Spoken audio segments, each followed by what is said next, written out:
Hey YouTube, my name is Heather and I love anti-MLM content here on YouTube. Today I'm really excited for us to watch another quick video from your virtual upline on the topic of struggling to build a team. I'm really excited to watch this video, and as always, please let me know what you think about this topic down below. So this is actually a great question, Tanya. So the issue is you currently do not have a team and you're kind of wondering what you need to do as a leader to get one.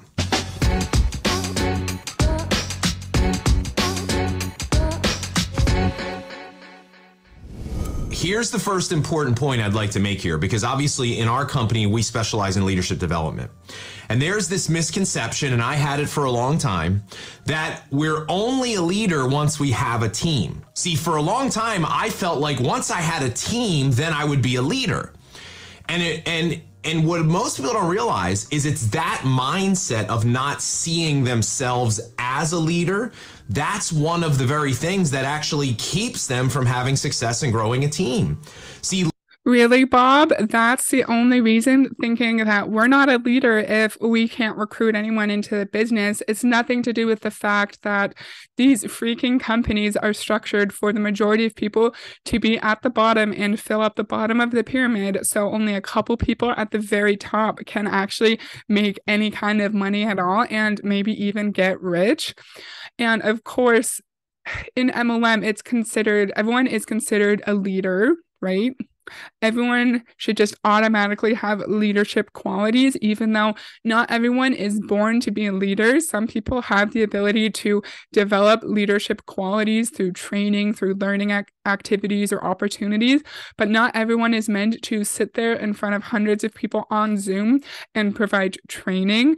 And that's okay. Not everyone needs to have that kind of personality. But in MLM, when they say things like this, it's really giving people who don't have that kind of personality a false representation of the kind of things that they'll be able to achieve. That didn't really make any sense, but let me know if you know what I mean down below. Leadership begins with you. The most important person you will ever learn how to lead in your life is yourself. See, you've got to learn how to lead yourself through all of your self-doubt, overwhelm, indecision, and fear to create results so that you can then in turn teach and help others do the same. So this is the reason. And he's wondering why people think that they're not leaders if they don't have a team. Well, they're told that the only way you can find any kind of financial success in MLM is to build a team. So he's sitting here wondering why people have that perception. Well, Sir Bob, it's because that's what they're taught. They're taught that the only way to have any level of success is to have a big team. And he's saying that you can be a leader, you have to be a leader for yourself first and lead yourself through different kinds of struggles and challenges in your day-to-day life. And you will only be able to lead others once you can navigate challenging situations yourself. And that's just another way to shift the blame, I think. So, hey, you can't build a team because you're not navigating challenges and struggles well enough, and it's your fault. There is always a deficiency, a shortcoming with us in MLM, and it's never the fault of the business structure. It's never the fact that in order for people to be at the top, they need to have people at lower ranks in their downline for the structure to actually function. And why we start out every single one of our students, the first thing we do before we get into the systems and the strategies and all the stuff that people really want, but it's not what they need. See, we have to learn how to slow down, begin to look inside of our head at all the stuff that's going on that's been holding us back. Because when we say leading yourself, what that starts with is learning how to master your mind. So now if we don't have a team, it's because we have not led ourselves yet and we have not mastered our mind. So how do we master our mind in MLM?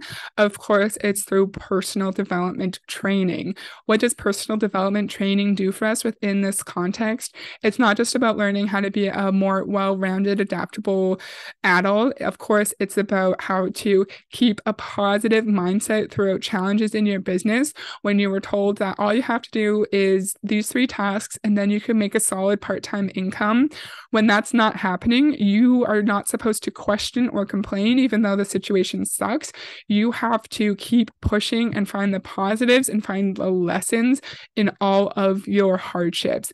In MLM, you can never feel negative or bad emotions. Everything always has to be changed into the positive. So that's what he means by mastering your mind. It's about stopping the negative thoughts and changing them to positive thoughts. What do you think? One of my favorite quotes is by Winston Churchill. Churchill was quoted as saying, "The price of greatness is responsibility." And how I interpret that from now we have to take responsibility for our own shortcomings and for the fact that we can't build a team in network marketing. Of course, it's our fault. Nothing to do with market saturation, nothing to do with the fact that more and more people are learning about how unethical and predatory these business structures are, and more people don't want to join it.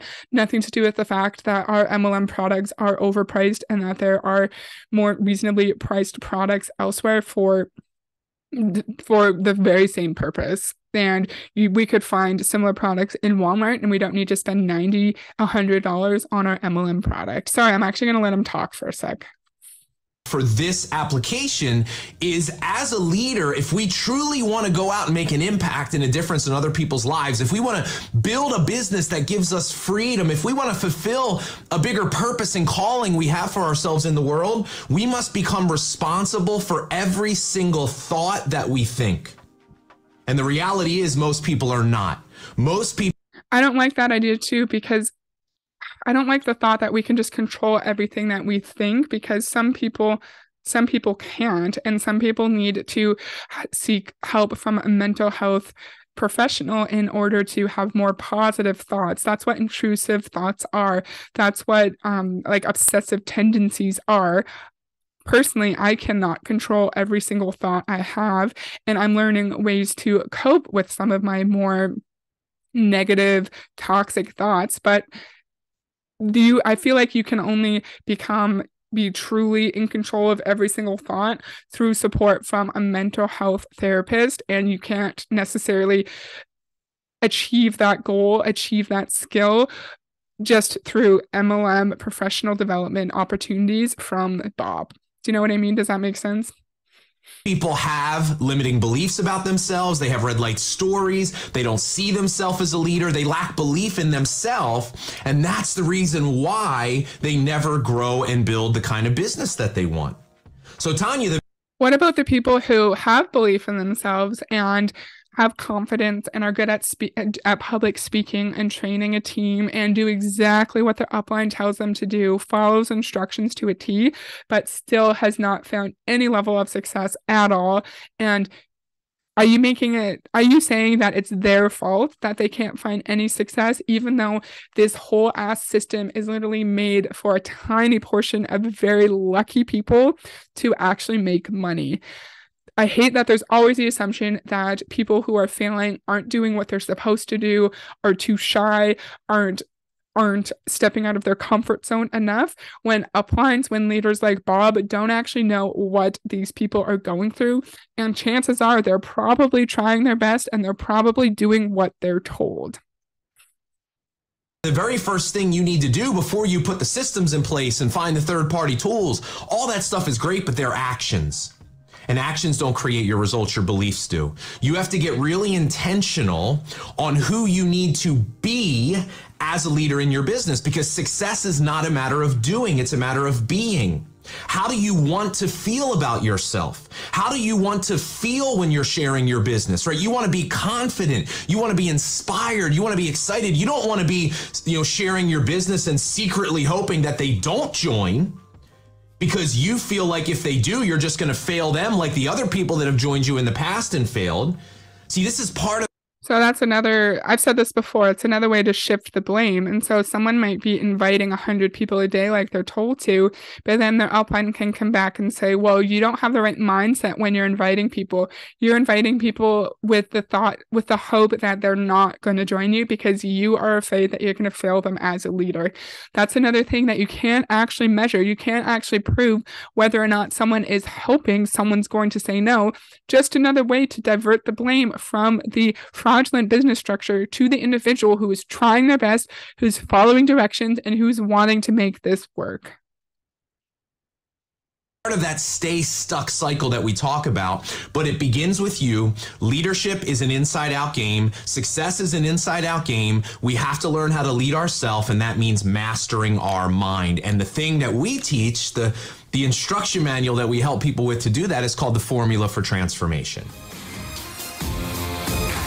Oh, Bob, I'm going to do lots more videos on you, and I'm going to see if you have a website, and we're going to go through the website. We're going to learn more about you, because you're not like Ray Higdon, you're not screaming in our faces, but I think what you say, your message is just as toxic as other major MLM coach messages like Fraser Brooks. He's probably my least disliked one, but a lot of his messages are extremely toxic and victim blamey as well. Even the title of this video, it begins with you.